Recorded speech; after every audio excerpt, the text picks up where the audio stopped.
ഏത്തപ്പഴം വെച്ചിട്ട് വളരെ ടേസ്റ്റി ആയിട്ടുള്ളൊരു ഈവനിങ് സ്നാക്ക് ഉണ്ടാക്കിയാലോ? ടേസ്റ്റിയാണ്, അതുപോലെ ഉണ്ടാക്കാനും വളരെ എളുപ്പമാണ്. ഇഫ്താറൊക്കെയല്ലേ, ഇതൊന്ന് നിങ്ങൾ ട്രൈ ചെയ്ത് നോക്കുക കേട്ടോ. ഇതിനു വേണ്ടി 4 ഏത്തപ്പഴം എടുത്ത് നല്ല പോലെ പുഴുങ്ങി ഒന്ന് ഉടച്ചെടുക്കാം. സ്പൂൺ തന്നെ വേണമെന്നൊന്നുമില്ല, കൈ ആയാലും മതി. മെയിനായിട്ട് നല്ല പോലെ ഇത് ഉടഞ്ഞു കിട്ടണമെന്ന് മാത്രം. ഇതുപോലത്തെ ഈ കറുത്ത സാധനം നിങ്ങൾക്ക് ഇഷ്ടമല്ലെങ്കിൽ അതെടുത്ത് കളയാൻ കേട്ടോ.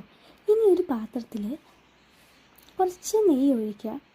ആ നെയ്യ് നല്ല പോലെ ഒന്ന് ചൂടായി കഴിയുമ്പോൾ നമുക്കതിലേക്ക് ഒരല്പം തേങ്ങ ചിരകിയത് ചേർത്ത് കൊടുക്കാം. ഈ തേങ്ങ നെയ്യിൽ കിടന്ന് നല്ല പോലെ വറുത്ത് വരണം കേട്ടോ. നല്ല പോലെ ഇളക്കി കൊടുക്കണം, കാരണം അടി പിടിക്കാനുള്ള ചാൻസ് ഉണ്ട്.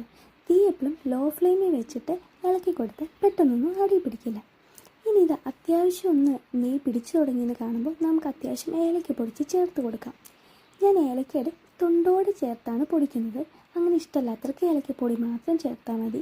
ഇനി ഈ തേങ്ങയിലേക്ക് വേണ്ട മധുരം, തേങ്ങയ്ക്ക് വേണ്ടി മാത്രമുള്ള മധുരം ഇട്ടാൽ മതി. കുറച്ച് പഞ്ചസാര, കാരണം നമ്മൾ ഓൾറെഡി നമ്മുടെ പഴത്തിൽ അത്യാവശ്യം നല്ല രീതിക്ക് മധുരമുണ്ട്. ഇനി ഇത് നല്ല പോലെ നെയ്യിലൊക്കെ കിടന്ന് ഇതിൻ്റെ കളറൊന്ന് മാറിക്കഴിയുമ്പോൾ നമ്മുടെ പഴത്തിലേക്ക് നമുക്ക് ആ മിക്സ് ചേർത്തെടുക്കാം. ഞാൻ എൻ്റെ പഴം കൈകൊണ്ട് ഉടച്ചിട്ട് ഉടയാത്തതുകൊണ്ട് മിക്സിയിൽ നല്ല പോലെ ഒന്ന് ബ്ലെൻഡ് ചെയ്തെടുത്തു കേട്ടോ. ഇനി ആ ഒരു മിക്സിലേക്ക് നമ്മൾ തേങ്ങ ഇട്ട് കൊടുത്ത് എല്ലാം കൂടി ഒരുമിച്ച് മിക്സ് ചെയ്യാം. ഇനി നമുക്ക് ഒരു ചട്ടിയിലേക്ക് ഒരല്പം എണ്ണ ഒഴിച്ചു കൊടുക്കാം. ഇനി നിങ്ങളുടെ കയ്യിൽ പാം ഓയിലോ സൺഫ്ലവർ ഓയിലോ എന്താണുള്ളതെന്ന് വെച്ചാൽ ആ എണ്ണ ഉപയോഗിച്ചാൽ മതി കേട്ടോ. എണ്ണ നല്ല പോലെ ചൂടായെന്ന് നമുക്കിനി നോക്കാം. അതിനായിട്ട് ഒരല്പം മിക്സ് അതിലേക്ക് ഇട്ട് കൊടുത്താൽ മതി. അത് നല്ല പോലെ ഇടുമ്പോൾ തന്നെ ബബിൾ വരുന്നുണ്ടെങ്കിൽ നമ്മുടെ എണ്ണ ചൂടായെന്നാണ് അർത്ഥം. ഇനി ആ ചൂടായ എണ്ണയിലേക്ക് ഓരോ സ്പൂൺ വീതം നമ്മുടെ ബനാന മിക്സ് നമുക്കിതിലേക്ക് ഇട്ട് കൊടുക്കാം.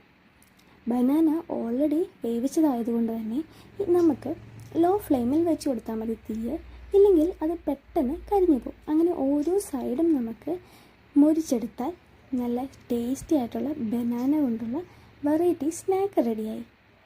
ഇത് എല്ലാവരും ഒന്ന് വീട്ടിൽ ട്രൈ ചെയ്ത് നോക്കണം, നല്ല ടേസ്റ്റാണ്.